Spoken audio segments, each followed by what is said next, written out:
Kalau misalkan sistem lo tidak bisa delegasi, berarti ada salah dengan sistem lo.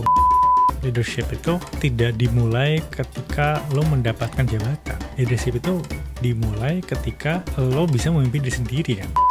You don't have to be a spotlight. Ada masanya kita nggak harus di depan kok. Kita harus di belakang. Kita harus create more leader. Kita bisa jadi di tengah gitu. Jadi kayak ini ya, Tuturi Handayani. Kita di era serba cepat. Informasi banyak banget, abundance. Belajar lebih cepat, tapi belajar lebih sadar, itu yang seringkali kita terlewat. Hal-hal sederhana seringkali luput, padahal bisa jadi masalah besar itu hasil akumulasi yang memang bertumpuk snowball gara-gara hal kecil, hal remeh.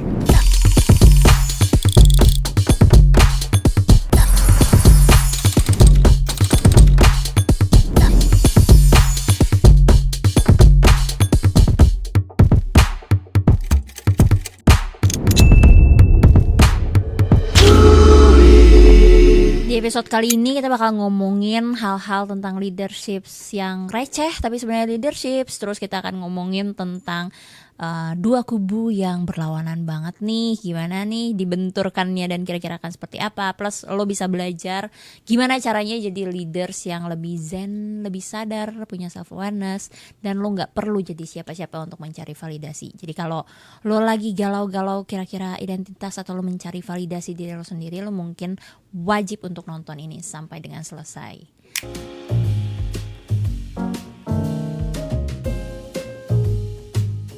Gue agak sedikit single fighter karena William ada sedikit kendala domestik, tapi nggak apa-apa karena bintang tamunya juga seru, jadi kita harusnya obrolannya akan tetap seru.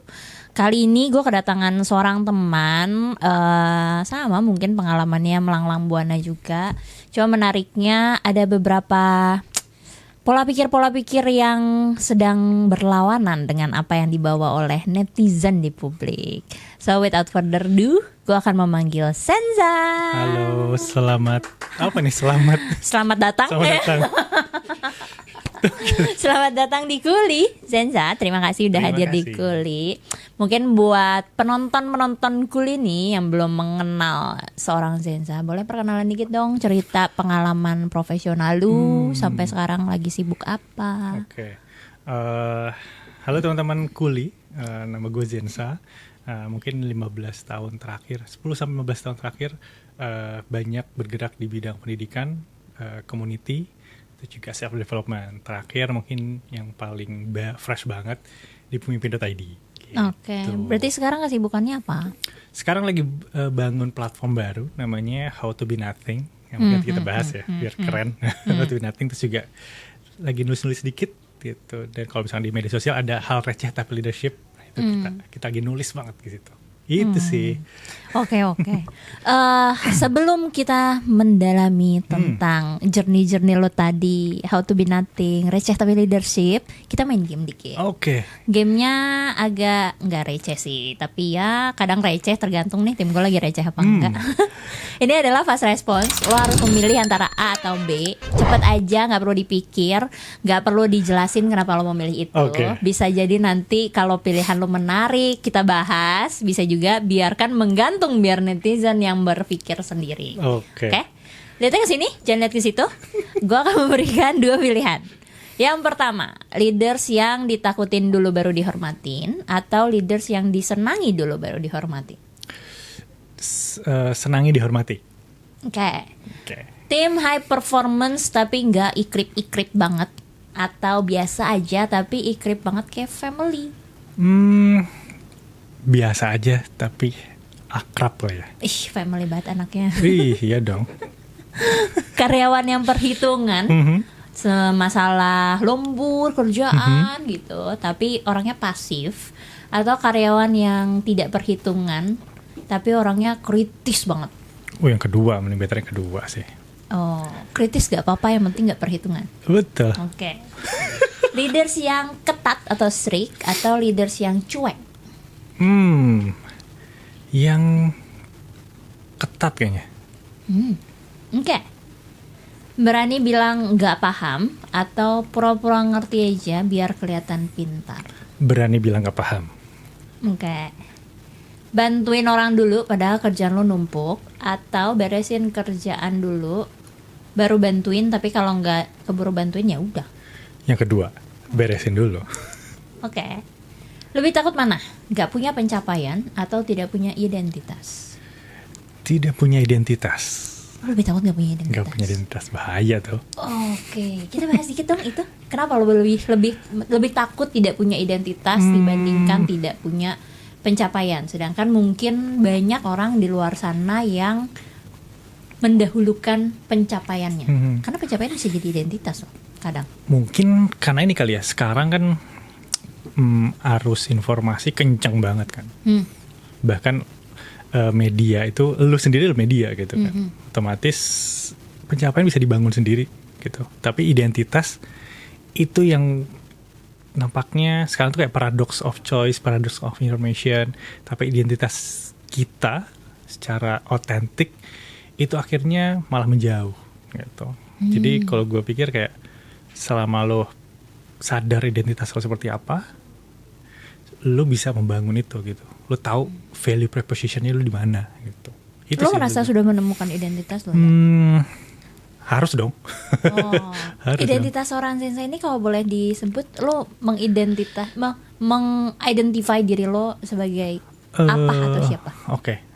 Gue seneng mengidentifikasi gue itu sebagai enabler kali ya gitu. Enabler dalam artian senang menjadi agregator, senang mempertemukan sesuatu, senang mendevelop sesuatu, termasuk juga personal ataupun ya bentuknya organisasi ya, kayak gitu sih. Itu lebih senang. Di pemimpin ID juga bisa dibilang Rolo sedikit banyak mirip sebagai enabler gitu kan ya? Yep, betul. Dan si isi komunitasnya bisa disebut komunitas atau lo menyebut itu sebagai organisasi? Organisasi sih jatuhnya. Isi si organisasinya sendiri kan generasinya macam-macam ya. Betul. Dari Gen Z, Betul. Gen Y, dan lo bahkan kayaknya harusnya berurusan dengan Alpha yang masih di sekolah kan? Betul, sepakat. Jadi lo menemukan banyak sekali generasi muncul di organisasi lo ini. Iya. Boleh nggak di-sharing sedikit yang lo temukan perbedaan dari generasi-generasi ini selama lo berinteraksi sama mereka? Menarik. Walaupun gue ini ya, salah satu yang emang menganggap bahwa stereotip generasi ini adalah kecenderungan gitu. Bukan berarti plek-ketiplek lo X, Y, Z atau Alpha adalah seperti itu, enggak. Tapi memang ada kecenderungan atau lebih familiarity-nya tuh seperti itu gitu. Nah, kalau yang Gen Y, Gen milenial, kita di fase memang sedang menjadi jembatan kan. Sedang menjadi jembatan. Yang kejepit di tengah-tengah ya. Kejepit di tengah-tengah, sedang merasa lebih pintar dari generasi sebelumnya dan juga lebih bijak daripada generasi berikutnya. itu Gen Y mau tidak mau betul, seperti betul, itu kan. betul. Dan juga mungkin mayoritas sekarang di posisi tertentu memang Gen Y gitu kan.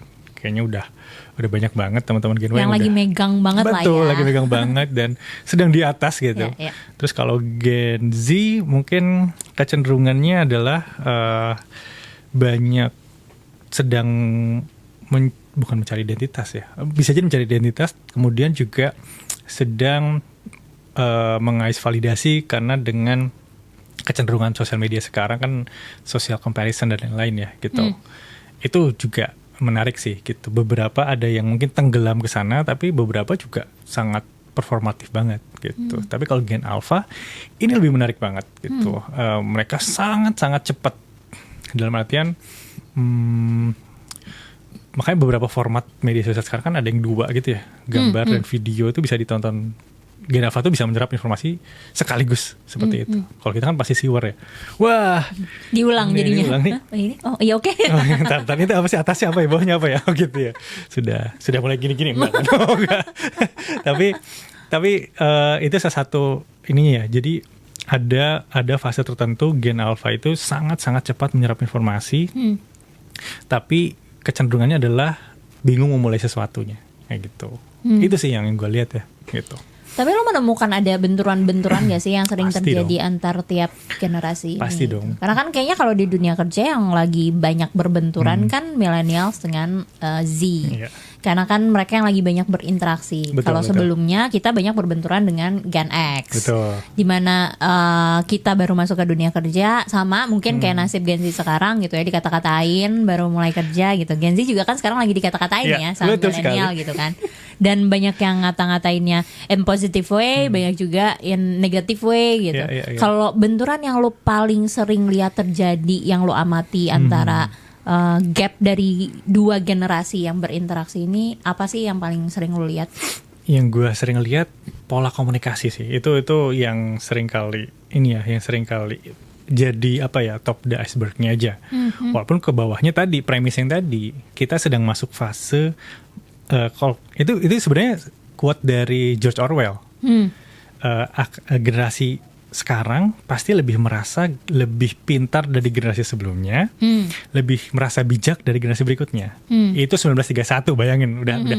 Si George Orwell tuh di buku Road to Wigan Pier itu dia menganalisis itu. Gitu. Di buku itu dia kasih 2 bagian. Satu bagian dia menganalisis waktu itu kan di 1931 kan berarti kan di antara 2 perang dunia gitu ya. Banyak situasi yang mungkin tidak adil dan lain-lain, kelas dan lain-lain. Tapi yang bagian 2 dia bahas itu tuh. Dia mengkritisi generasinya dia. Karena generasi dia merasa lebih pintar daripada generasi sebelumnya dan merasa lebih bijak dari generasi berikutnya gitu. Dan ternyata terulang. Berarti kan berapa tahun berikutnya, sekarang aja 2025 berarti kan udah. Iya betul. 100 lebih udah, hampir kan itu udah 100. Tapi masih relevan sepertinya gitu. Jadi ada kecenderungan itu terus berputar dan terulang kan gitu. Tapi yang mungkin yang perlu gue soroti adalah tadi mungkin pola komunikasi di top of the iceberg-nya, tapi kemudian yang bawahnya adalah pasti ego gitu. Ego as generation yang kita juga dulu digituin kan, kayak generasi sekarang tuh lemah banget sih kayak gitu kan. Strawberry kita dulu. Kita sebut strawberry sebelumnya kan, berarti kan sekarang udah yogurt ya. Waduh. Udah masuk yogurt gitu. Tapi bagus untuk pencernaan. Masuk kesenaan, tapi kan untuk yang senior juga kan itu ya. Nah di sana gue melihat itu terulang gitu. Dalam artian mungkin dengan konteks yang berbeda, relevansi yang berbeda. Ibaratnya dulu kayak kita disebut lemah, terus gini aja nggak bisa. Dulu itu zaman abang, zaman papa, zaman mama ini susah loh gini. Kita pun seperti itu kan. Ke Gen Z dulu itu lamar pekerjaan tuh harus ngetok-ngetok pintu bawa map dan lain-lain gitu. Sekarang kalian tinggal email aja susah kan gitu ya. Itu terulang kan. Cuma konteksnya berbeda. Jadi perlu ada kesadaran kayak kita tuh di buku yang sama, cuma babnya aja yang berbeda gitu. Asik. Iya kan. Cuma konteksnya aja berbeda gitu. Yeah. Nah, menurut gue yang sederhananya atau berbeda seperti tetap di pola komunikasi, cuma konteksnya berbeda dan ini terulang gitu. Tapi karena terulang terus, repetitif, jadi akhirnya kayak ini lagi ya gitu. Dari cara ngechat, ya, makanya gue ditulis sempat nulis di hal receh atau di situ cara pola komunikasi aja gitu. Penuh dengan asumsi. Kalau misalkan cuma di emoticon gini atau cuma dijempolin doang tuh berasa kayak ini silent treatment ya. Gitu. Kalau nggak di react doang. Di react doang kan. Padahal bagi kita kayak ini udah gue baca nih gitu. Tapi sebelumnya kita merasakan itu kan kayak kok telepon gue nggak diangkat ya. Jangan marah nih gitu. Marah nih gitu. Itu kan menjadi konteksnya aja berbeda gitu. Menurut gue itu sih kecenderungannya sebenarnya tinggal lu nongkrong bareng, saling mengerti, saling memahami gitu. Pola komunikasi sederhana kayak kita hanya perlu mendengar aja satu sama lain gitu. Itu yang sering kali jadi pola yang terulang ya gitu. Stereotyping generasi kan itu lahir dari Amerika kan. Tahun 91. 91-an gitu. Stereotyping ada teknologi, terus juga akumulasi value dan lain-lain itu berbeda gitu. Tapi kemudian yang perlu kita sadari, teknologi di Amerika dan Indonesia berbeda. Internet aja kita zaman 2000-an baru kencang banget ya. Baru terdemokratisasi dengan adanya warnet. Sebelumnya bunyi modem masih gitu ya. Ketahuan nomornya nih. 0809894 kali itu kan susah. Harus hafal dulu tuh. Itu kan berbeda ya gitu. internet berarti kan terdemokratisasi berarti pertengahan 2000-an ya, 2004 2005 itu baru kita bisa belajar belajar MIRC, Friendster, terus juga Ibadi. Itu kan baru belajar gitu. Berarti konteksnya berbeda. Percepatan teknologi, informasi berbeda tuh di sana gitu. Dan sekarang juga muncul tools-tools baru yang buat generasi sekarang juga. Betul. It's gonna be a story for them, kayak story ke kita gitu. Iya, kan? kayak mereka familiar dengan Discord misalkan. Lebih asik di Discord deh, atau lebih asik di lebih balik lagi ke Line gitu. Atau misalkan banyak pola komunikasi, atau misalkan kecenderungan pola ini deh, punya akun second account, third account. Itu kan di bayangan kita, ngapain punya, ribet ya gitu. Satu aja menjadi susah. Satu aja udah kayak susah banget nih. Ini berarti kan ada balik lagi ke identitasnya banyak nih. Gitu. Mungkin 1 buat identitas profesional, 2 mungkin teman dekat, 3 dekat banget gitu, kayak gitu ya. Belum 4 lagi dalamnya masih ada close friend lagi tuh masing-masing. Itu kan jadi semakin mengidentifikasi bahwa kayak ternyata banyak yang berbeda nih, konteksnya berbeda dan juga relevansinya berbeda gitu. Paling itu sih menurut gue ya, benturan-benturan di sana. Makanya gue sederhana sebenarnya, nongkrong aja, ngobrol gitu. Lu mau apa, gue mau apa, saling mendengar dan berikan sedikit ruang untuk rasa. Itu sih menurut gue. Karena sebenarnya semua di dunia ini kan cycle ya bentuknya. Betul. Jadi mau nggak mau berulang gitu. Krisis berulang, terus fashion aja berulang. Betul, fashion berulang. Musik. Iya, musik semua gitu. Jadi ketika kita ngomongin tentang hal-hal kejadian di muka bumi, semua pasti sebenarnya akan berulang juga gitu. Betul. Jadi sebenarnya kan bisa diantisipasi ya. Iya. Asalkan yang tadi lo bilang, harus ada yang berani untuk menurunkan egonya. Betul. Nggak harus, nggak melulu ego tuh cuma ada di generasi yang atasnya atau yang lebih tua ya. Yang lebih muda pun kita waktu itu kan ketika masuk ke dunia kerja dibenturkan dengan si Gen X ini kan kita juga punya ego sendiri kan untuk membela generasi kita sendiri yang kayak enggak gitu kan. Jadi kayak emang berarti dua-duanya yang sebenarnya harus menurunkan egonya masing-masing. Betul. Ya, untuk ketemu pada di intinya tengah. ya mencari sweet spot kali ya. Sweet spot ya untuk kita saling ketemu, nongkrong, tengah-tengahnya maunya apa sih gitu. Tapi gapnya kan lumayan bisa dibilang besar ya sekarang. Gap komunikasi ya kita ngomongnya. Dari cara berkomunikasinya, cara berinteraksinya, cara nongkrongnya juga mungkin beda kan si generasi ini ya. Kalau dari lo sendiri, ada nggak dari lo pengalaman atau yang lo lakukan dan menurut lo itu works untuk dilakukan untuk ngecilin si gap ini sama generasi yang bukan generasi lo? Mengecilkan ya.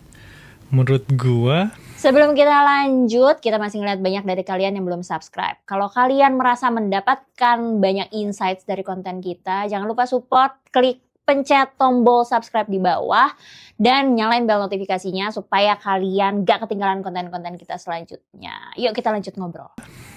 yang sebenarnya ada 3 hal. Oke. Kayaknya ya, ada 3 hal nih. Ini menurut disclaimer menurut gue pribadi. Pertama adalah kita perlu sadar bahwa generasi kita punya share reality. Ibaratnya kayak gen Y ini kan kita punya TV yang sama, channel yang sama, mungkin MTV ampuh sama gitu ya. Lu tahu, wow, lu Chris Patih keren banget loh gitu kan. Gitu. Kita tahu kan, kita punya referensi pop kultur yang sama berarti. Tapi kan sekarang kan beda FYP-nya beda-beda. Bisa jadi personalize, mungkin playlist lagu lo beda, playlist Netflix lo beda, dan lain-lain itu beda tuh.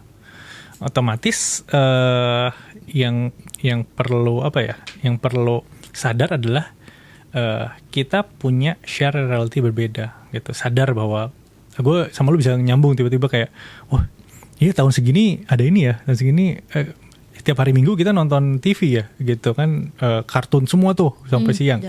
Doraemon keganggu sama misalkan bokap lu nonton tinju gitu kan.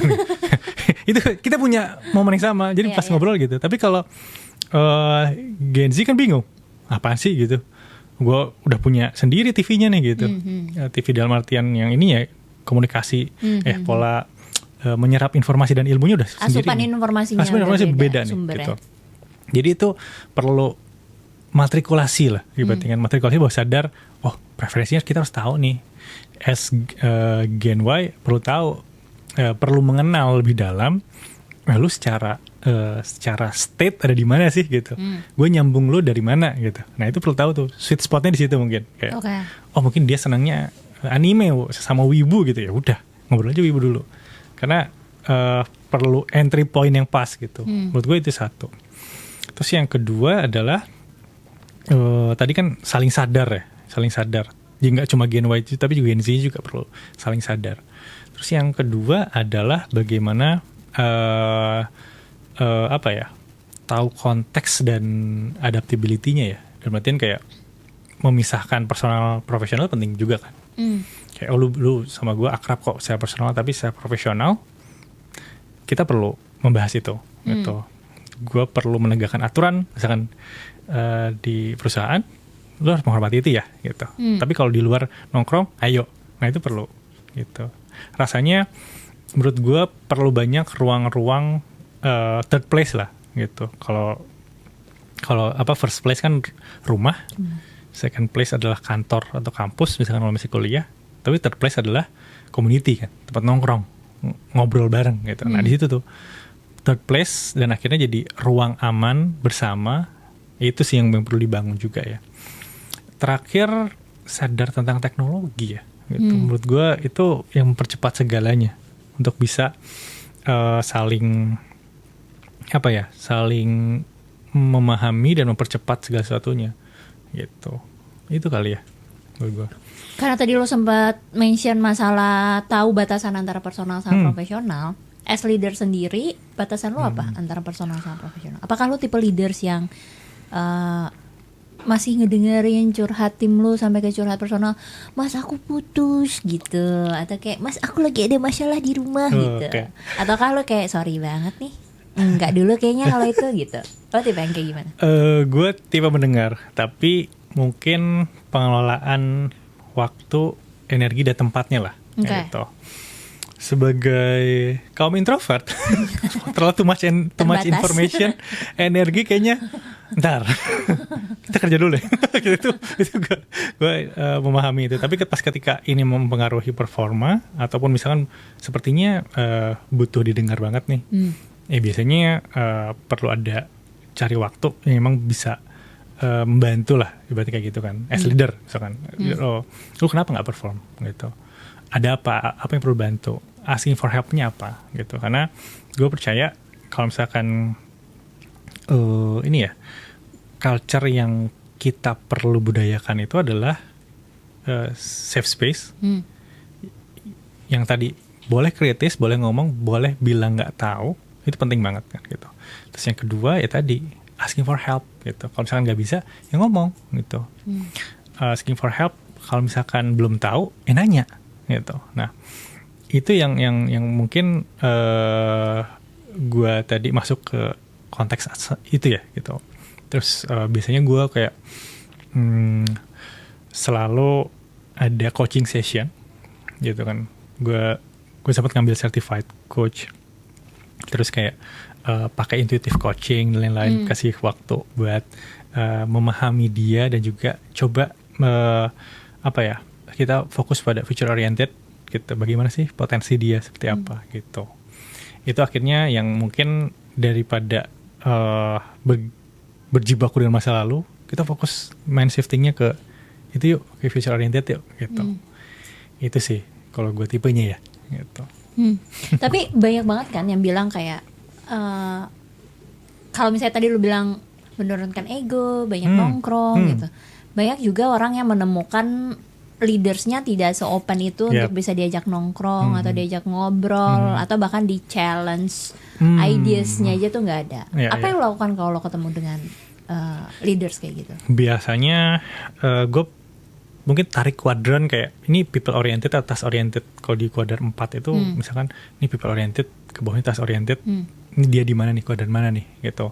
Kalau memang dia task oriented, ya udah berarti kan data driven, terus juga deliverable dan lain-lain. Tapi kalau people oriented, berarti kan udah masuk feeling atau sesuatu hal yang bersifat kekeluargaan gitu. Gue mungkin kayak suggest ke teman-teman perlu memahami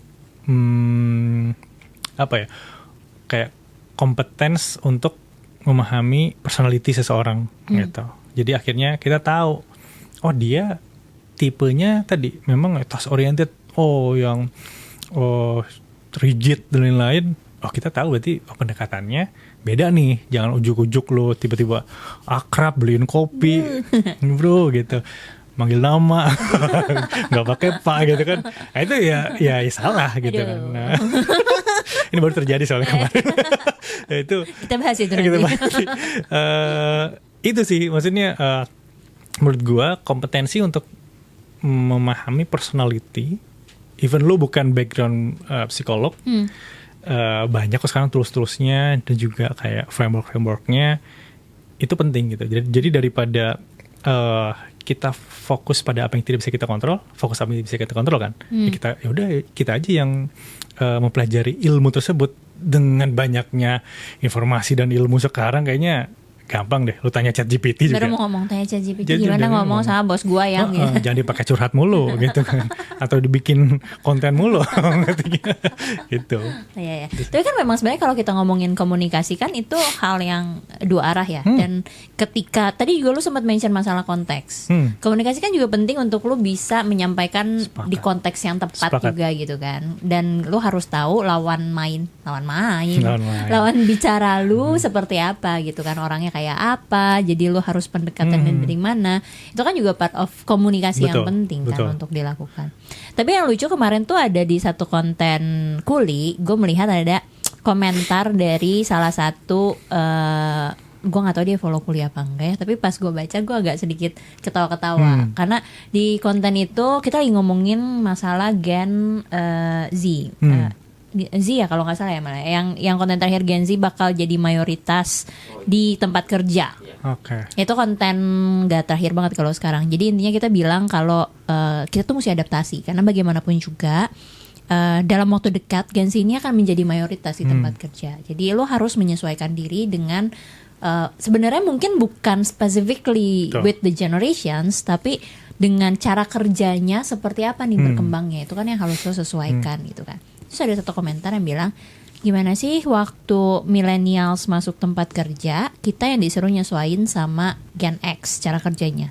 Gitu sekarang kita di tempat kerja, Gen Z masuk, kok kita juga yang mesti nyesuaiin sama Gen Z? Tanggapan lo gimana? Wow, menarik. Karena tadi ya, mungkin generasi kita generasi jembatan. Internet masuk di kita, generasi kita. Transisi kan? Transisi. COVID kita di posisi profesional, kan? Semua mungkin kemampuan luar biasanya ini tanpa ini ya mengecilkan, tapi Gen Y ini milenialnya cukup adaptif dalam artian menghadapi segala perubahan. Ya kalau di Indonesia mungkin konteksnya 98 aja kita merasakan waktu itu walaupun masih kecil gitu kan, kan kita tahu bagian-bagian sejarah tersebut gitu. Mungkin adaptif itu yang akhirnya kita punya kecenderungan lebih besar gitu. Jadi menurut gue nggak ada masalah kan, tadi balik lagi itu berarti ego dong gitu. Kayak misalkan kita dulu menyesuaikan ke Gen X, tapi sekarang kita menyesuaikan Gen Z. Kok gue mulu nyesuaiin kisah pacar ya? Iya, menyesuaikan. Kamu kapan nyesuaiinnya sama aku? Kamu udah berubah gitu kan? Iya karena kita nontonnya Kamen Rider memang. Baja hitam, jadi berubah gitu. Tapi menurut gue adaptif itu sendiri malah perlu kita embrace sih, daripada alih-alih menyalahkan gitu. Oh kita kok terus-terusan harus menyesuaikan gitu. Menurut gue sih akhirnya kita jadi enabler kan, dari jembatan. Kita jadi jembatan. Kalau misalkan tanaman berarti kan Gen X itu udah menanam akarnya nih, bibitnya. Kita ini lagi di batang kan. Gen Z ini buah nih gitu. Otomatis kayak gue tadi bilang, kita sebenarnya satu buku, cuma di berbeda bab aja gitu. Cuma kebetulan kita sedang menjadi bagian jembatan tadi. Tadi kan akan ada generasi yang kita sedang di posisi itu tuh, generasi merasa lebih pintar dari generasi sebelumnya, lebih bijak dari generasi berikutnya. Nah, menurut gue perlu embrace kayak ya we are the bridge gitu ya, dan tidak ada salahnya juga. Emang kenapa gitu?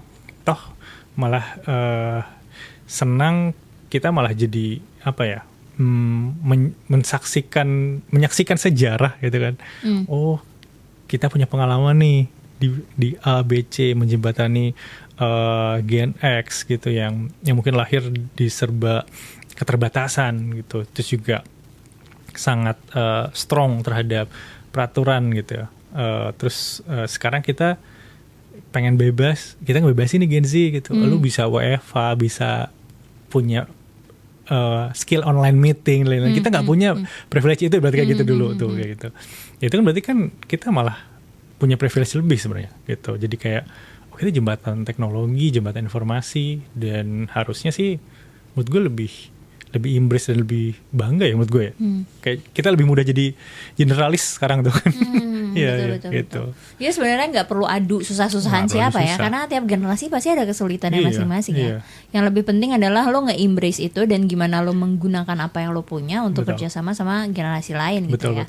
Walaupun sebenarnya nggak melulu kayak tadi lu bilang ya, nggak selalu kalau kita ngomongin Gen Z atau milenial semua kayak gitu ya, akan tetap ada. Sebenarnya kadang masalahnya bukan cuma di generasi ya, in general as people aja kan. Ketika kita ngomongin ya sebagai human aja, lo seperti itu, nggak perlu dikotak-kotakan generasi cuma kayak lo hidup di tahun berapa dan lo lahir di tahun berapa gitu kan. Lo adanya di posisi yang mana gitu.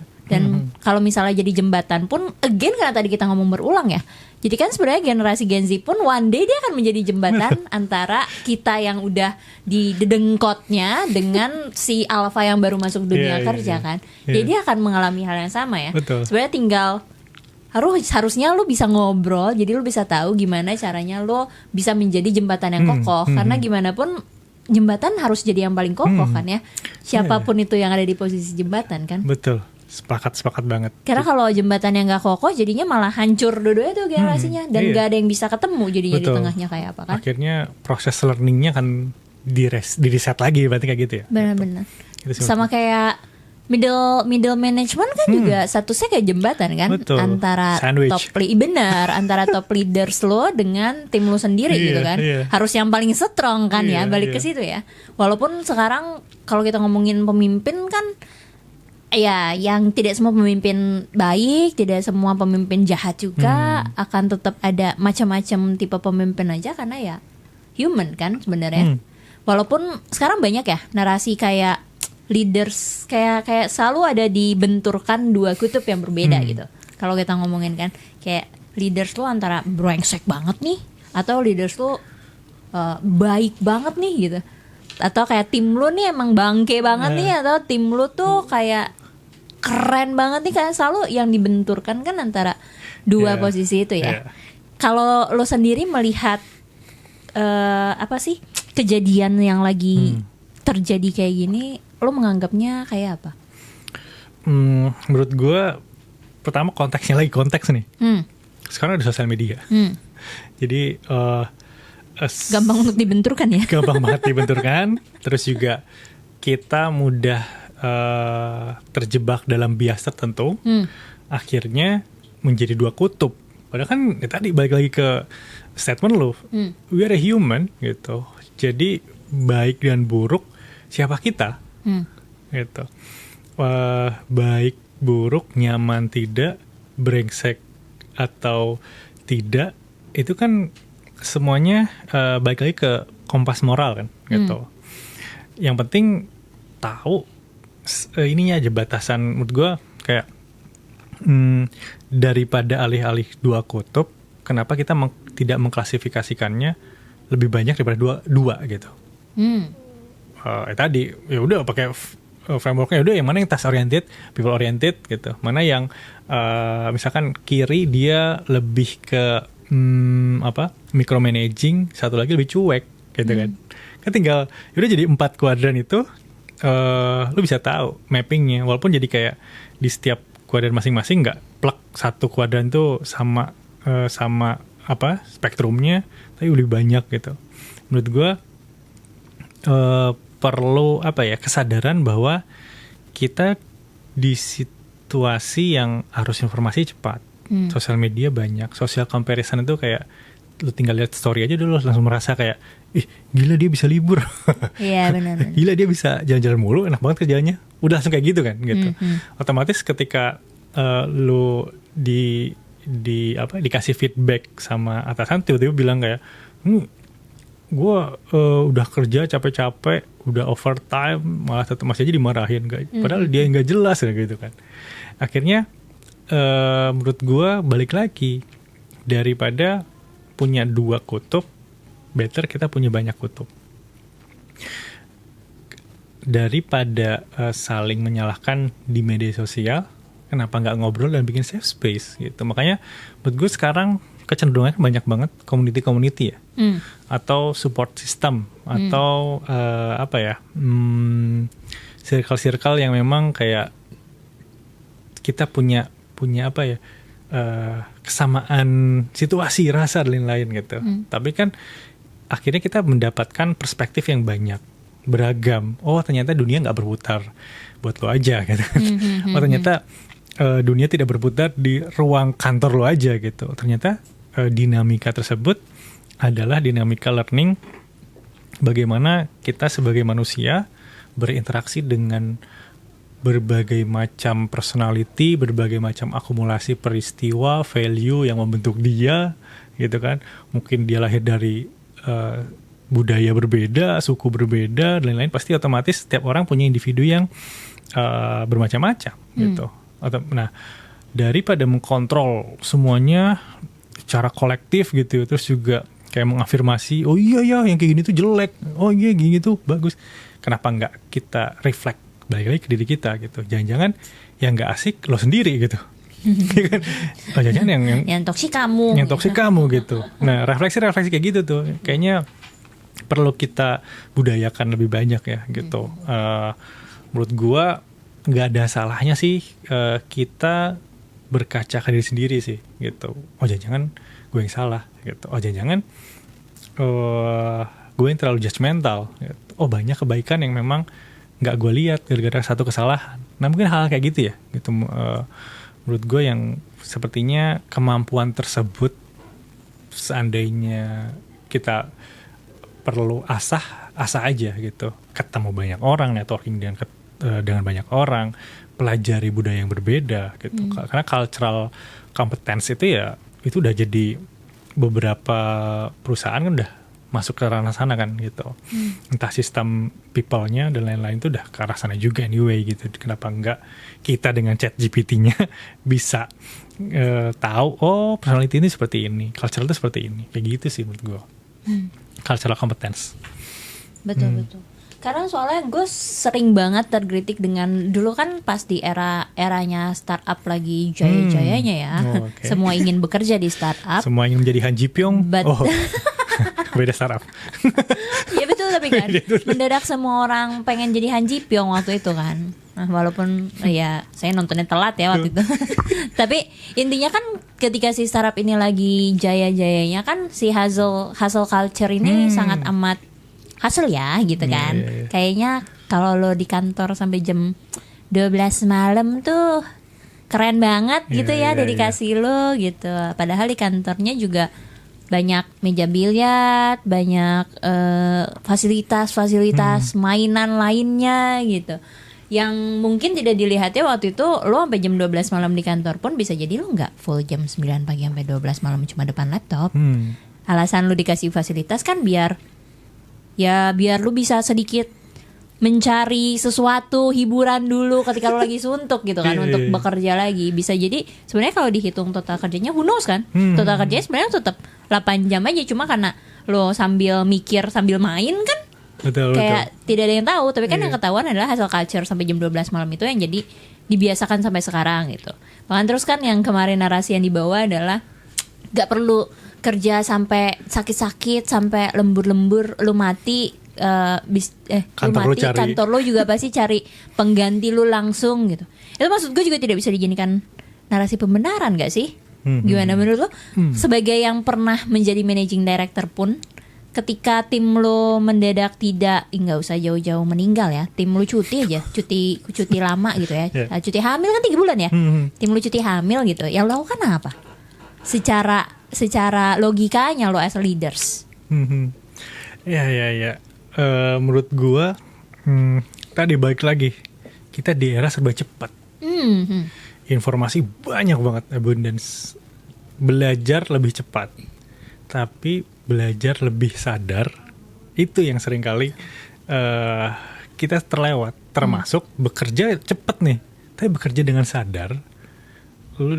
Lu mengukur itu dengan mindful, itu yang akhirnya jadi kayak missing di sana. Gitu. Jangan-jangan lu cuma sibuk sama activity, too much activity, tapi nggak strategik, nggak mempengaruhi progress lu dalam bekerja atau deliverable lu dalam tadi berkarya gitu. Bisa jadi merasa wah gue sampai jam 12 nih gitu. Itu ternyata cuma progresnya tabnya banyak gitu. Tapi nggak fokus satu-satu, nggak dikerjain gitu. Nah, bekerja dengan sadar, mindful, mengurai satu-satu task yang kusut, itu tuh yang mungkin perlu dibudayakan gitu. It's okay lu bawa pekerjaan di rumah, tapi kemudian tahu batasannya gitu. Kan dengan sekarang banyak budaya hybrid ataupun work from anywhere, kan sebenarnya kalau kita nggak sadar dan tidak kita batasi, itu juga jadi burnout dong. Betul. Oh, laptopan sampai jam 12, jam 1 gitu. Gue pernah diserang tuh gara-gara gue bilang WFA is not for everyone. Gak pernah ngerasain aja kamu bekerja sambil ngurus anak di rumah. Lah itu makanya it's not for everyone. Betul. Gue tipikal yang nggak bisa WFH. Karena kalau di rumah terlalu nyaman. sebagai distraksinya gue nggak bilang di kantor tidak ada distraksi betul. ya, tapi distraksinya lebih beragam ketika di rumah, dan masalahnya distraksinya bisa jadi yang bukan urusan profesional gitu kan. Itu ya tadi membatasi ruang deh gitu. Ibaratnya kayak butuh kedewasaan loh untuk bisa betul. WFH ya menurut gue. Betul. Makanya respect banget sama yang teman-teman yang bisa WFH. Harus kontrol diri lu segitunya cuy. Self regulationnya gila banget betul. gitu kan. Nah termasuk tadi kalau lu merasa hustle culture lu berlebihan, ya lu harus sadar. Sekarang banyak banget toolsnya, bahkan maksudnya yang mudah deh, Google Calendar kan lu bisa ngeblok time blocking gitu kan. Tapi kemampuan time blocking, kemampuan fokus pada satu task ini yang seringkali jadi paradoks. Tools banyak. Jadi malah sibuk sama ilmu tools. banyak gitu kan. Tools banyak masih sibuk sama tools. Tapi nggak gunain satu yang misalkan bermanfaat gitu. Kayak lu tiba-tiba pakai Google Calendar, pakai Calendly pakai banyak macam kan gitu. Tapi nggak mengoptimalkan potensi dari tools tersebut kan. Akhirnya malah jadi kayak nyambung, wah gue sibuk banget nih. Padahal yang kita tahu dari sibuk, tabnya banyak, nggak ada yang beres, akhirnya cuma scroll, tidak produktif, akhirnya inferior, social comparison, stres, langsung nyalahin nggak work life balance dan lain-lain gitu. Padahal bisa jadi pilihan itu udah di lu sendiri kan. Gitu. Lu bisa membatasi, self regulation lu harus dilatih gitu. Bisa jadi toolsnya banyak kok. Kita belajar time blocking, belajar fokus. Cuti aja di telepon, apalagi time blocking, di go juga sama bos gua gitu. Iya kan, lu gimana sih? Ya tinggal ngomong, Pak, saya lagi cuti ya, gitu. Banyak kan pakai profik lucu sekarang. Iya saya lagi cuti, lucu banget, langsung ganti cuti, PP ya. Cuti bos.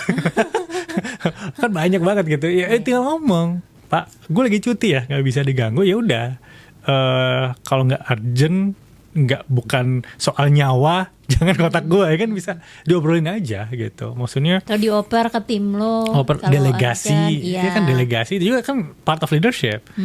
Kalau misalkan sistem lo tidak bisa delegasi, berarti ada salah dengan sistem lo gitu. Iya kan, kalau lo sebagai leader tidak bisa delegasi, berarti lo nggak percaya sama tim lo gitu. pas cuti masih aja konser kan sekarang konser masih laptopan lain-lain itu kayak Iya lagi. oke, satu sisi kayak keren nih. Dedikasi kamu keren, Mbak. Kamu keren, Mbak. Bro pikir dia MC ya. Main karakter dah gitu. Tapi satu sisi kan kayak ya tinggal ngomong aja sih. Boleh nggak deliverable-nya jam segini? Gue lagi konser gitu. Ya sederhana tadi balik lagi komunikasi kan. Yang saya nggak lupa. Takut tahu-tahu kalau bilang soalnya gue lagi konser. Oh ya udah kamu besok nggak usah ke kantor lagi aja sekalian Sensa. Tinggal ngomong. Konser kan? aja terus kamu.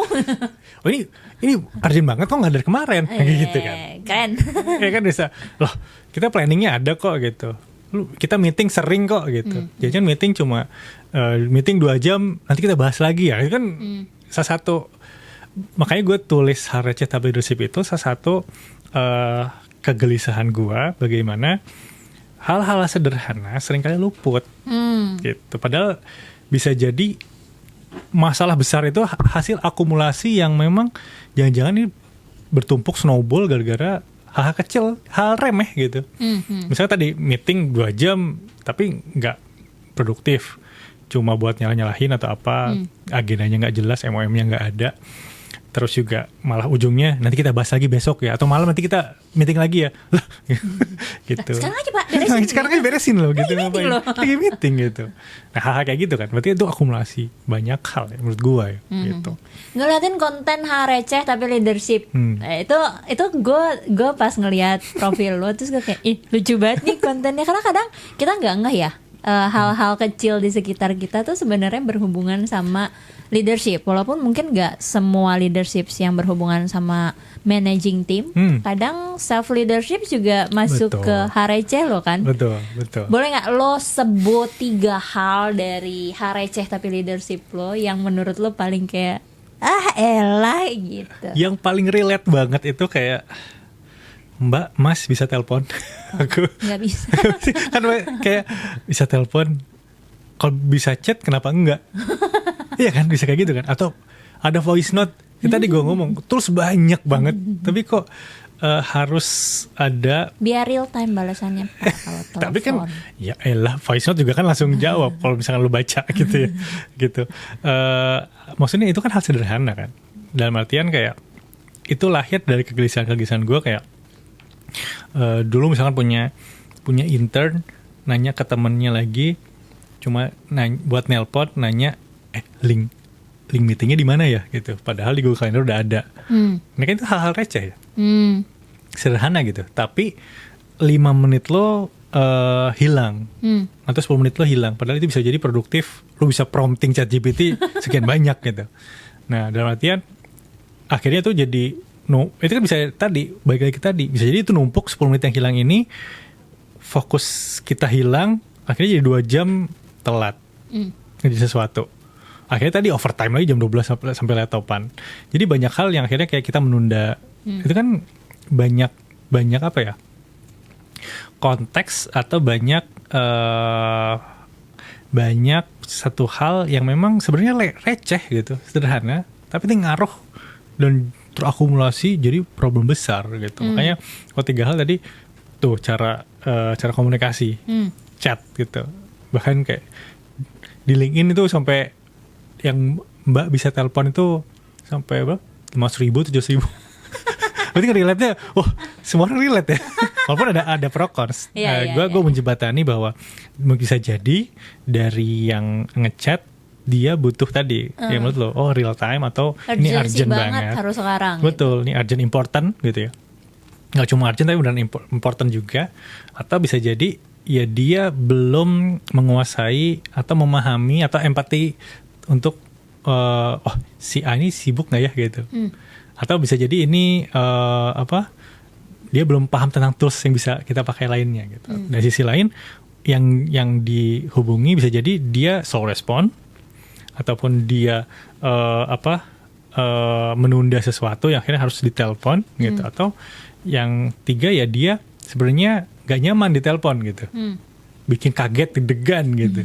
Kan suka ada gitu ya. Bos aku telepon gitu. Nelpon. Wah, gak usah diangkat lah gitu. Atau gemeteran duluan. Ini apa nih, kenapa nelpon nih? Jarang banget nelpon kan kayak gitu. Tapi kan itu ketakutan, kegetiran itu tuh mempengaruhi mental ini ya, state lo untuk mengerjakan sesuatu kan. Gitu. Ibaratnya lo lagi deep fokus, misalkan anak desain lagi ngedesain, lagi deep banget, kreativitas lagi jalan, ke distract kan. Wah, gue harus restart lagi 2 jam, harus ngopi lagi gitu kan. jadi apa ya gitu. Tadi ngapain ya, kemana ya gitu. Ya itu jadi tadi karena informasi cepat, konteks berbeda, akhirnya itu sangat berpengaruh gitu. Ada yang ngomong kan kayak fokus time kita tuh udah pendek makin banget. pendek. Time apa ya, span-nya itu cuma 3 detik, 3 3 betul. detik. Dulu mungkin masih 30 menit, ada yang bilang 15 menit.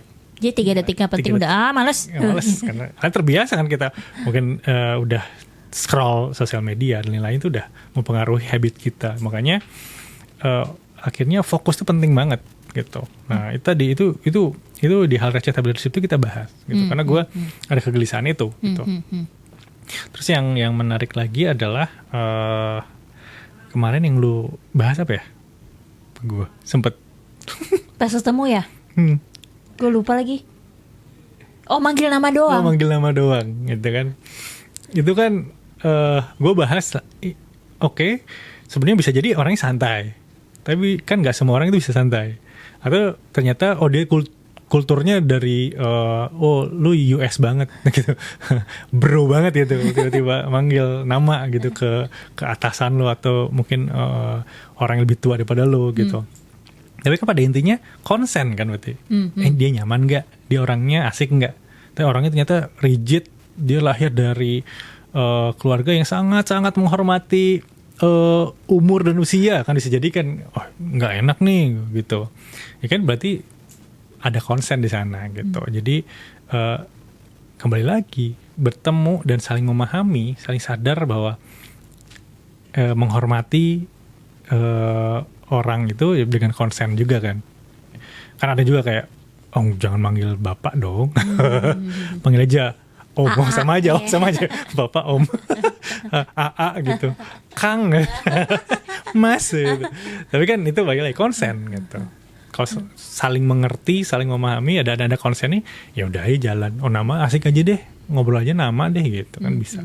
Tapi di konten hal receh tapi leadership lo sebenarnya banyak yang berhubungan dengan cara berkomunikasi ya. Betul. Kalau dilihat ya, segala macam cuma ngerespon dengan emoticon, terus gue sering banget lagi ketemu orang yang ngechat cuman kayak za, udah, terus kayak apa nih? Ngapain? Gue mesti ngapain nih? Kayak apa gitu gitu. Terus cuma manggil doang gitu. Selamat pagi. Gitu. Dah gitu. Selamat pagi.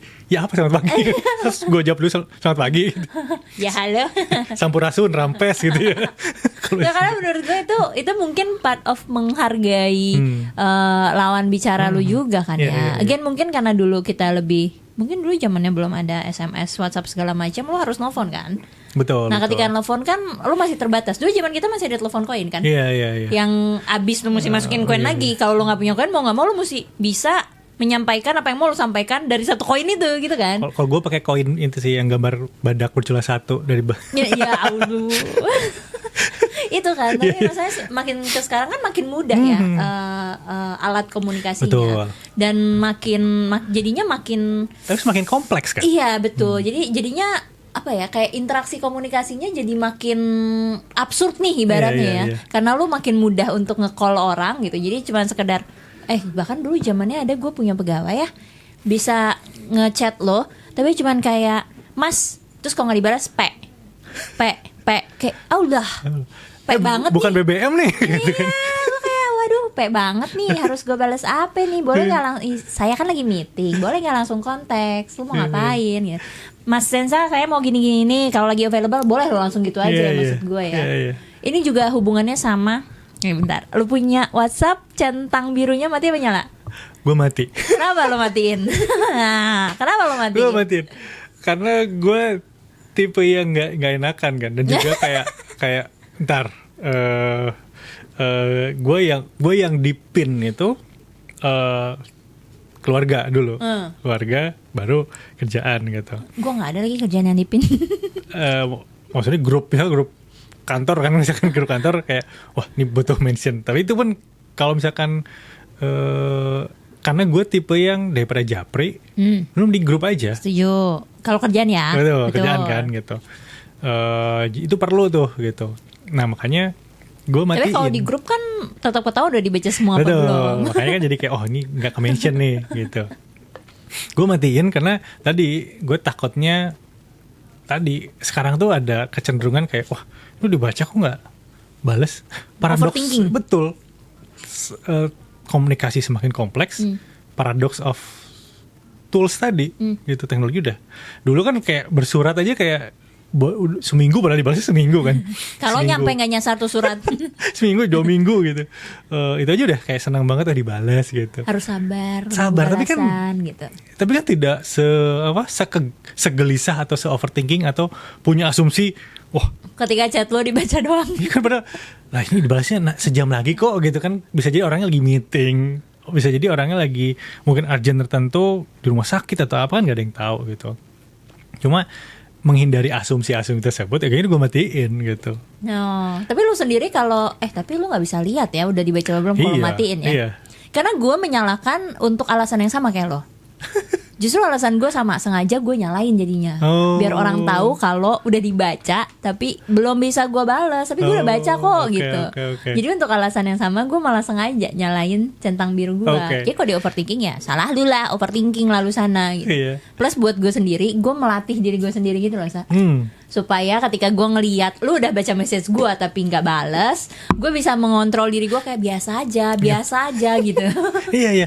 Gue tipe kayak gitu, maksudnya kalau gue nggak dibales ya udah nggak apa-apa. Itu. Gitu. Tapi beda loh. Tapi Gue kalau misalkan beda loh rasanya ketika lo melihat beneran centang biru di awal-awal ya. Ketika lo beneran ngelihat centang biru tapi dibaca doang nggak dibales-bales, sama ketika lo nggak ngelihat itu udah dibaca apa belum. Oke. Pada realitanya memang berasa tetap ada dek gitu loh, tetap loh. Faktanya gue tetap merasa kayak berasa ditinggalkan gitu. Iya kayak anjir dibaca doang. Dicuekin. Salah apa gue? Message gue salah gitu. Gue mengakui di awal itu tuh, makanya gue bilang sengaja gue nyalain untuk melatih diri gue sendiri. Jadi gitu sekarang kayak oh ya enggak, seenggaknya dia udah baca lah, ya udahlah, berarti dia udah lihat message gue, mau lo bales mau enggak selalu udah. Paling enggak gue tahu lu udah lihat message gue. Tapi dan gue ngelatih gimana caranya supaya jadi gue bisa menyampaikan konteks gue langsung. Jadi ketika dia baca, dia langsung tahu gue punya urgensi apa, konteksnya apa. Iya. Karena kalau enggak kan gue malah masih mendebak-debak. Sensor udah baca message gue belum ya? Ngerti nggak ya dia gue jadi maksudnya mau apa gitu kan? Iya. Tapi gue mengakui ada tetap deknya gitu, ada pas di awal ada ya? anjir gitu. Berarti kan balik lagi kan sama kompleksitas komunikasi sih menurut gue.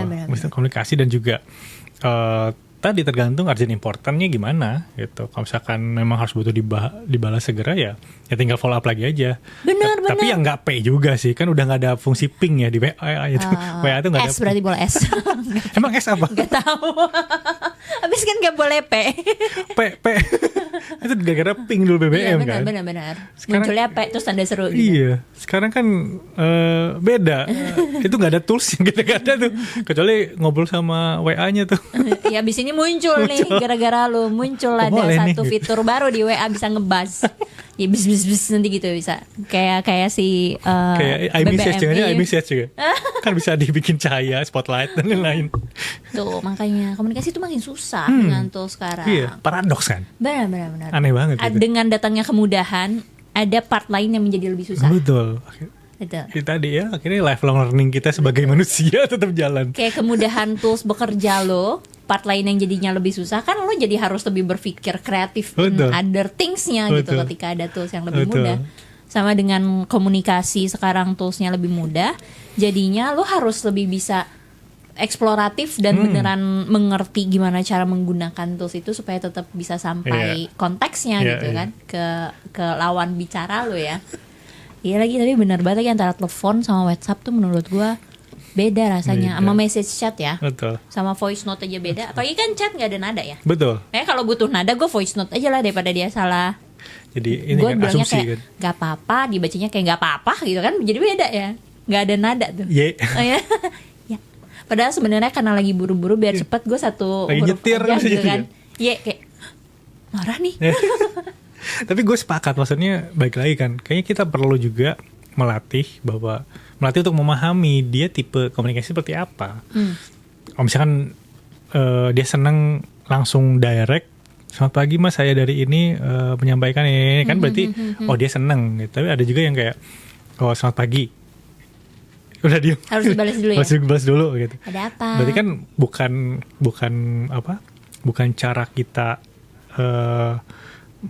cara orang lain harus mengerti cara kita komunikasi, tapi bagaimana kita mengerti orang lain berkomunikasi kan gitu. Oh dia tipikalnya yang direct, ya udah direct aja langsung gitu. Atau Lu sendiri demennya kayak apa? Nah, gue direct sih, kayak jadi mendingan langsung aja. langsung aja. Atau Mas misalkan Isa, saya ada mau gini-gini, saya ini dari ini, saya ngontak buat bla bla bla bla gitu. betul. Atau sekarang aja kan kayak daripada satu paragraf satu bubble, mending Panjang kayak surat. mending Hijau. dipecah-pecah. Kadang dipecah-pecah juga kan. Ada yang selamat pagi, saya ini potong, enter. Ya. Oh lebih milih mana? Satu message panjang apa dipotong? Gue dua-duanya nggak masalah sih. Yo, Tapi yang penting nggak selamat pagi, nggak cuma mas gitu. mas. Mas, ya apa? Perak. Ya kan, SPK-nya jelas aja, Iya, informasinya iya, ada iya. gitu. SPOK-nya jelas berarti diganti. Nanti dia ngontak lu cuman kayak Mas Sensa. Mas Desa pergi ke pasar. Jadi pantun malah. Terus balasnya cuma cakep. Cakep. Oke, kita sekarang masuk dulu ke Leaders React. Ini kita akan ngasih lihat satu konten dan gue mau lo mengomentari pendapat lo sendiri tentang kejadian itu seperti apa. Ya Allah, kebaca Wah. banget nih, sorry banget. Oh, benar-benar nih. Jadi ini ada satu konten di media sosial lah ya, tidak perlu disebut media sosialnya mana. Ada yang Gen Z yang shock banget. Jadi dia nguping, terus dia mendengar ada Gen Z di kantor ngomong begini. Tadi pagi Gen Z di kantor kena omel bos karena nggak balas chat dia pas weekend. Nah, chat nih, nggak balas oke. chat dia pas weekend kemarin. Dengan beraninya dia balas gini. Tolong hargai waktu istirahat karyawan pak. Kalau saya nggak balas chat bapak, padahal tetap update story, yaitu hak saya. Nggak semua orang gila kerja pak. Kalau lo di posisi dia, apakah kamu berani seberani dia? Oh, menarik. Menurut gue, tadi gue senangnya dua perspektif ya akhirnya. Bisa jadi si bosnya ya punya urgent important tertentu, ataupun misalkan dia tipikal yang, waduh gue lupa nih kalau nggak dikirim sekarang. Ya udah aja kasih konteks kalau misalkan nggak apa-apa balasnya Senin aja, tapi gue kirim sekarang ya maaf, soalnya gue lupaan orangnya. Bisa jadi kayak gitu kan. Ya tinggal berarti Lo kan. pernah nggak? Gue pernah kayak gitu Gue soalnya. juga pernah Kayak- lagi. atau kalau misalkan kalau di Slack kan bisa pakai timer kayak gitu dan lain-lain ya. Gitu itu jadi kayak bisa lebih mudah lah. Atau email bisa jadi kayak bisa dijadwalin. Tapi kalau misalkan chat WA kan nggak ada fitur itu gitu. Ya udah aja. Tapi ada Ide baru fitur buat PA ya. Tadi ada dua nih udah ya. betul. Yang P Ya, jangan gue takut banget kalau P itu beneran ada. getar merah. Tapi sama tadi ya, timer ya. Timer Iya, itu timer. mungkin penting ya akhirnya gitu. Atau ya lu nggak pakai untuk memisahkan fitur chat WA dan juga ya lu kerja di Slack misalnya gitu. Bisa jadi kan itu bisa Setuju lagi gue. bisa jadi kayak ya udah nggak usah pakai WA kecuali ini urgent banget nih, atau misalkan karena dia tim partnership, sales dan lain-lain harus ngobrol sama orang luar pakai WA terus di forward message-nya kan bisa jadi kayak gitu. Tapi ngobrolnya di Slack ya. Paling kan itu hanya soal rules dan consent tertentu kan gitu. Itu mungkin bisa jadi satu solusi. Tapi kalau misalkan dari keberanian si Gen Z-nya bisa jadi dia tiba-tiba direct gitu. Direct ya kalau misalkan dia udah santai dan orangnya kayak udah pernah disclaimer atau pernah kita interview, kita trace bahwa kamu nyaman nggak kalau di chat weekend? Oh nggak nyaman. Nah udah berarti kan udah tahu harusnya. Nah database itu tuh tinggal saling paham, saling kenal aja kan. Gitu. Menurut gue itu sih. Tapi kalau apakah gue berani ngomong kayak gitu? Gue berani aja sih. Kayak ngomong kayak, bentar ya Pak, gue lagi istirahat gitu. Tinggal balas aja kan gitu. Jadi pilihannya mungkin bisa jadi ada yang missing si Gen Z ini, ya tinggal ngomong aja Pak. Maaf ya nggak bisa balas sekarang. Kan selesai sebenarnya. Benar-benar. nggak harus tiba-tiba besok tolong hargai waktu, atau balas aja hari itu juga. Pak saya lagi istirahat, boleh Senin nggak saya balasnya? Berarti kan harus ada kesadaran dua arah sih menurut gue. Gitu. Balik lagi sih itu sih. Jadi lo berani untuk membalas, tapi mungkin penyampaiannya nggak se ekstrim itu ya. Betul. Tinggal ngomong aja. gue istirahat kalau weekend gitu. Gue punya WhatsApp bisnis. Gitu, banyak fitur kok sekarang kan gitu ya. Gitu, dan tinggal ya ngomong aja. Gue nggak bisa di weekend. Tapi gue mau bertanya sedikit ke lo mengenai cara berkomunikasi anak-anak sekarang ya. Yap. Ya mungkin anak kita dulu anak kita. Kok jadi aneh? Anak kita. Ini gue klarifikasi nggak ada. sorry bukannya gue punya anak sama Zensa ya. Maksud gue adalah anak-anak generasi kita dulu kan juga cara berkomunikasinya sempat dibilang kurang ajar ya. Ya gue juga merasa zaman dulu juga gue kurang ajar kok. Pasti adalah zamannya lo kurang ajar ya. Tapi kan makin kesini makin banyak lulusan luar negeri atau bahkan orang yang merasa kayak kalau orang luar negeri tuh ngomongnya langsung direct gitu. Kalau sini kan banyak mengkol, belok gitu. Betul. Atau kayak mohon izin Mas Ensa, saya mau gitu kan. Banyak yang mohon izin dulu gitu. Agak lebih ketimuran lah gitu. Kalau barat kan tipenya yang lebih des bodok gitu misalnya. Itu kan ada dua tipe cara komunikasi yang berbeda. Karena mungkin anak yang sekarang banyak lulusan luar atau yang udah terpapar dengan dunia barat ini masuk ke dunia kerja, pola-pola komunikasi kayak tadi kan menurut gue bisa dibilang barat banget ya. Betul. Tapi kan kayaknya gak segitunya juga gitu ya. Maksud gue lo tetap harus memilih, ya gimana pun juga itu bos lo ya. Lo tetap harus memilih cara menyampaikan dengan sopan ke bos lo gitu. Betul. Hal yang benar lo sampaikan dengan tidak benar pun akan jadi tidak benar kan. Sedangkan ketika lo menyampaikan dengan benar kan, gue gak bilang lo jadi harus selalu sopan. Lo harus selalu mencari kata-kata bagus gitu ya. Gak harus cari kata-kata bagus. Soalnya kan paling gak lo harus tahu lu ngomong sama siapa dan lu harus ngehormatin siapa, jadi ngomongnya gimana. Karena kemarin itu yang tadi di awal kenapa jadi jokes ya, karena ada salah satu circle kita lah ya, bisa dibilang circle kita ini dia lagi mau nge-interview pegawai baru. Terus hari interview belum masuk berarti statusnya kan, baru mau interview, dia manggil circle kita ini dengan nama. Jadi sebut saja Zensa gitu ya. Jadi dia memanggil langsung kayak oke, Zensa siap gitu misalnya. Tapi tanpa Mas, Mbak, Pak gitu. Atau kayak pakai embel-embelnya dulu gitu. Padahal gap year-nya juga bisa. Gap year-nya banyak. Terus lo belum masuk ke kantornya juga gitu. Itu kan part of komunikasi-komunikasi yang sekarang kita temui. Komentar lo sendiri tentang cara berkomunikasi yang zaman sekarang terjadi seperti apa, Sa? Gue melihat baik lagi ada dua perspektif. Satu bisa jadi yang menurut lo tadi mungkin terlalu terpapar dengan low context. Kan itu kalau high context kan timuran tuh, berputar dulu. Kalau low context kan langsung direct gitu.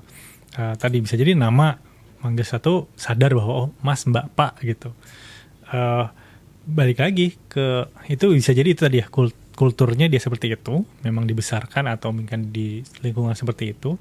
Kedua bisa jadi ya dia tidak dibekali cara berkomunikasi yang baik kan gitu. Kayaknya gue yakin deh beberapa mungkin pendengar kuli dan juga lo sendiri pasti ada yang email tiba-tiba ngasih CV doang kayak gitu ya. Iya lagi. Kan suka ada ya. Gak ada body email, attachment doang. Padahal kita dulu effort banget nyari cover letter itu seperti apa, gitu. Tapi kan itu bisa jadi kemampuan dia tidak dibekali seperti itu, gitu. Jadi ada dua hal itu juga tuh yang perlu kita pahami, gitu. Tapi yang berikutnya, misalkan as leader ya kita juga akhirnya jadi perlu juga jadi part of penilaian kan. Kalau misalkan itu konteksnya sisir, kalau kita sedang mau interview bisa jadi itu part of penilaian. Gitu kan, kayak wah dia kayaknya tipenya low context, coba kita cek gitu. Dia low context-nya karena memang kulturnya dia dibangun seperti itu, atau memang dia tidak paham cara berkomunikasi dengan orang baru ketika kita mau interview. Kan kita kayak dulu lu sebelum duduk tuh harus ngomong, Pak, apakah boleh saya duduk? Gitu ya. Boleh saya duduk di sini? Boleh saya duduk di sini? Nggak boleh. Oh, silakan. Harus tarik nggak boleh bunyi kan gitu ya. Dulu diajarin kayak gitu kan. Nggak boleh bunyi. Tapi itu balik lagi kan, bisa jadi part kita as leader, ya misalnya generasi milenial yang harus jadi jembatan dan adaptif terhadap situasi seperti itu kan gitu. Jadi ya menurut gue kalau misalkan ini yang gue tanyain untuk si siapa ya, si interviewinya, ya berarti tadi lo harus memahami, punya tadi cultural competence kita di Indonesia, mau nggak mau di Indonesia. Tapi misalkan perusahaan lu perusahaan asing dan bos lu mungkin dari foreign engineer gitu ya mungkin bisa aja tinggal langsung nama gitu. Tapi beberapa juga pakai nggak ada, tapi gue nemuin di awal lo baru mau apply gitu. langsung Zenza gitu, nggak ada. Iya, Sir, Mister. Ya. Berarti kan as interviewee juga kita harus riset lebih dong. Orang ini dia tipikal seperti apa, dan kayaknya perlu juga ada batasan bahwa kita harus terlihat profesional. Gitu. Menurut gue penting banget sih kompetensi itu ya. Gitu, kompetensi. Ya tadi sebenarnya banyak kan yang nge-share ilmu tersebut, tapi kitanya nggak mindful untuk menyerap informasi mana nih yang perlu kita implementasikan. Kayak gitu sih menurut gue. Kadang soalnya panggilan itu kan berkaitan dengan lu memvalidasi power diri lu sendiri kan, positions lu sendiri ya nggak sih? Ya, relasi kuasa jadinya. Iya benar kan, berkaitannya sama itu kan. Gue pengen terlihat lebih, makanya ketika gue merasa gue lebih tua dari lo, ibaratnya misalnya bisa aja interviewnya lebih tua dari lo gitu misalnya. Jadi kan karena gue merasa gue lebih tua, ya gue manggil gue Sensa aja, kenapa gue mesti manggil lupa gitu. Kan kadang ada relationsnya ke situ juga ya. Betul. Jadi untuk ngasih unjuk power kah, umur kah, kekuasaan kah, itu kan bisa ke situ juga ya. Iya. Tapi di tengah sekarang gitu, bahkan sampai ke centang biru asap aja jadinya dimatiin ya. Kan banyak banget orang yang masih ambisinya besar banget. Orang banyak yang mencari validasi gitu ya. Makanya salah satunya adalah cara manggil orang gitu, cuma biar kelihatan kayak kita tuh sama loh atau kita lebih gitu. Itu kan banyak banget ya. Tapi lu punya satu apa mau dibilangnya gerakan atau apa? How to be nothing ini apa? How to be nothing ini gue platform lah ya. Platform. Oke. Karena di tengah ketika semua orang sibuk untuk mencari validasi, lu malah mengajarkan untuk tidak menjadi siapa-siapa. Kenapa tuh lo? Ini prinsipnya adalah jadi antitesis situasi seperti ini ya. Gitu kan.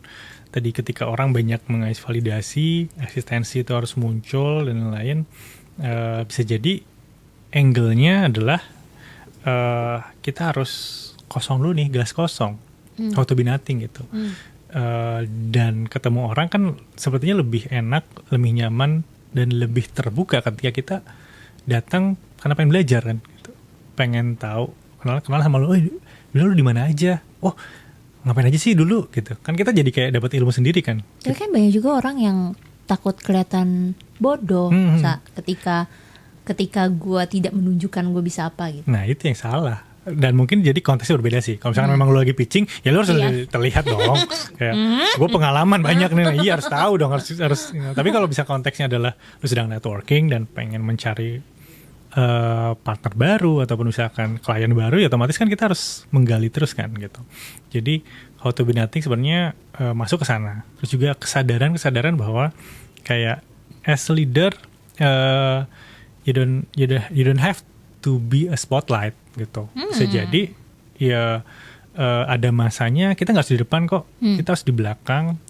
Kita harus create more leader. Kita bisa jadi di tengah gitu. Jadi kayak ini ya, Tuturi Handayani, Ingar Sasing Tulodo, Madio Mangunkarso, Tuturi Handayani. Bagus gitu. PPKN-nya nilainya. Tapi bisa jadi itu kan, as leader lo seperti itu juga gitu. Nggak harus di depan gitu.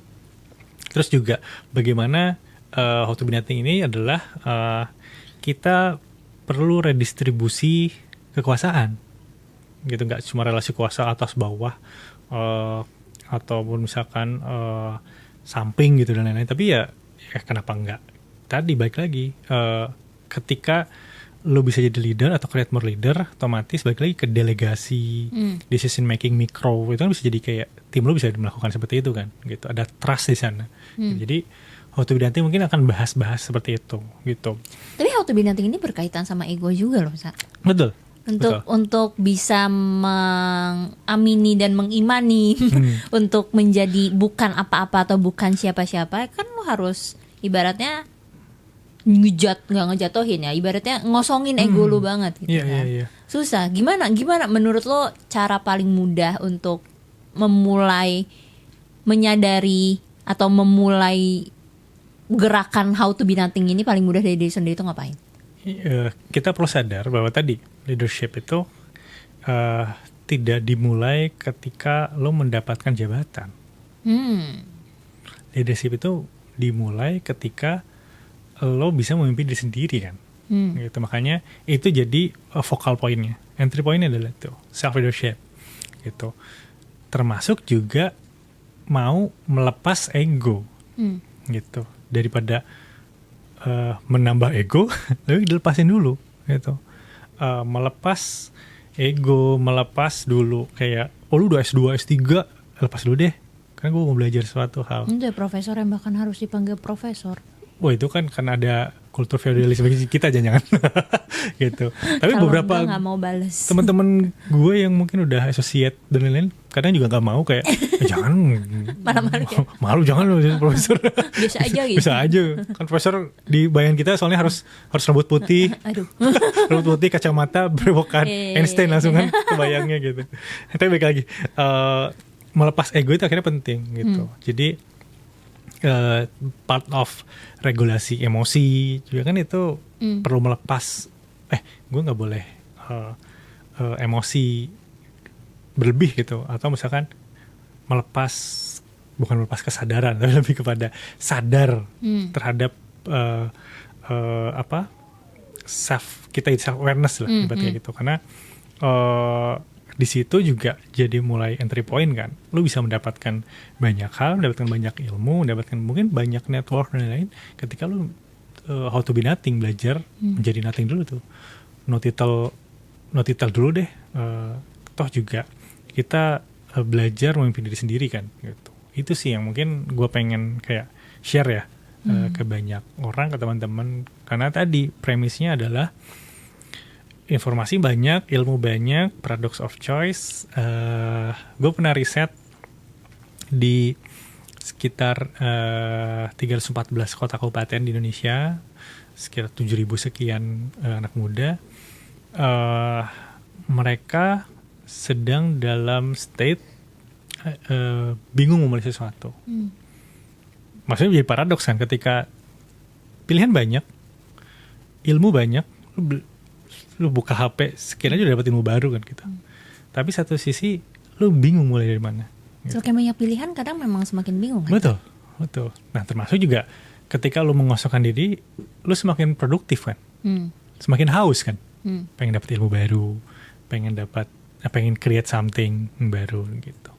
Hal-hal seperti itu sih yang mungkin gue coba banyak masukin beberapa framework atau mungkin referensi gue pribadi yang memang kayaknya masuk ke beberapa aspek kehidupan di kita sebagai individu, personal atau profesional. Ini menarik deh gitu. Apalagi dengan sebenarnya kultur kita kan sebenarnya cukup egaliter ya. Egaliter tapi tetap ada adat ketimuran, high context gitu. Tapi satu sisi kayaknya kita bisa menyimbangkan itu deh gitu. Atau mungkin belajar dari hal-hal sekitar kita, belajar dari local wisdom kita gitu. Kayak misalkan banyak hal kepemimpinan di Indonesia itu ternyata banyak yang sifatnya komunal kayak gitu kan. Gotong royong, penuh dengan keseimbangan. Kenapa kita nggak belajar dari hal itu? Nah, mungkin gue akan banyak membahas itu gitu. Ketika kita diserang banget, ikigai kan gitu ya. Semuanya tentang Japanese culture oke banget nih bisa dimasukin ke sini gitu. Indonesia juga punya mungkin culture yang bisa lo serap untuk banyak banget diaplikasikan ya. Betul. Gitu sih. Mungkin karena balik ke masalah identitas tadi kali ya, Zak. Banyak orang menempelkan title menjadi identitasnya. Jadi ketika title itu tidak ada, lo jadi seolah-olah merasa hilang identitas gitu. Padahal sebenarnya identitas lo bisa tidak hanya ditentukan dari title lo apa gitu kan. Betul. Tidak mengidentifikasi lu Betul. sebagai siapa kan. Lu gitu. sebagai manusia tidak hanya Betul. ditentukan dari title lo apa Betul, gitu. dan- Walaupun kadang orang tetap ada yang mandang gitu title ya sesuatu, jadi langsung kayak oh iya siap Mas Ensa siap Iya. oke gitu ya kan. Tadi kan kembali lagi ke meaningfulnya, lu title dibutuhkan untuk apa gitu. Bisa jadi, kan sekarang kan kayaknya banyak banget di bio Instagram kan lu baru misalkan mulai sesuatu terus jadi CEO dan lain-lain. Kan badan hukumnya belum ada misalnya gitu. Jadi kayak, Iya, betul, terus betul. Title-nya manager padahal belum ada yang di manage nih, belum ada orangnya, belum ada timnya gitu. betul. Itu juga kan jadi kayak kita masuk ke masa di mana eksistensi dan validasi itu memang penting gitu. Tapi satu sisi ini dibutuhkan atau enggak gitu.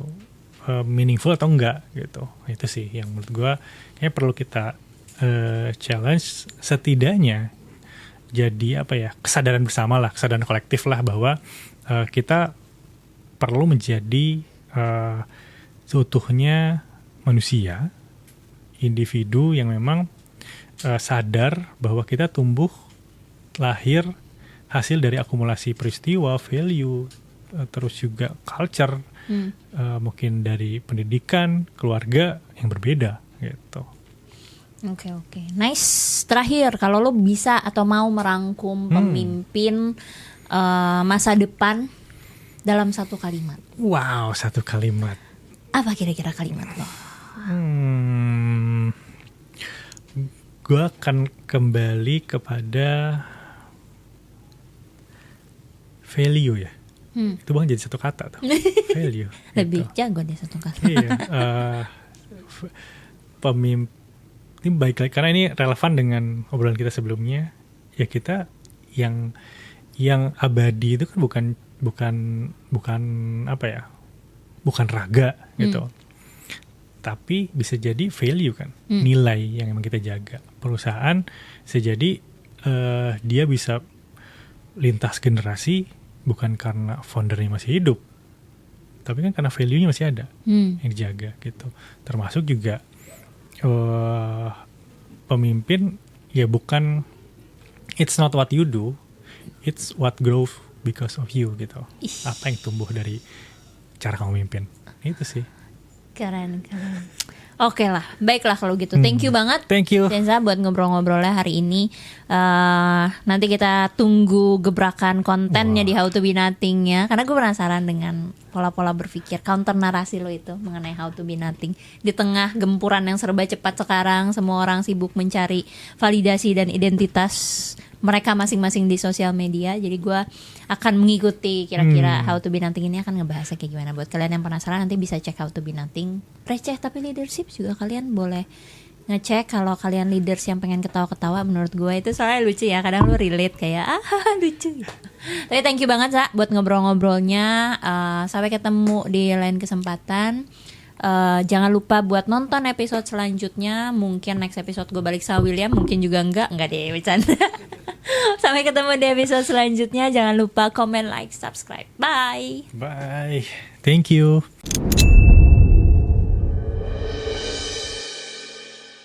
Terima kasih ya udah nonton sampai habis. Kita juga masih punya banyak konten lain yang bisa membantu kalian untuk berkembang menjadi leader yang lebih baik lagi.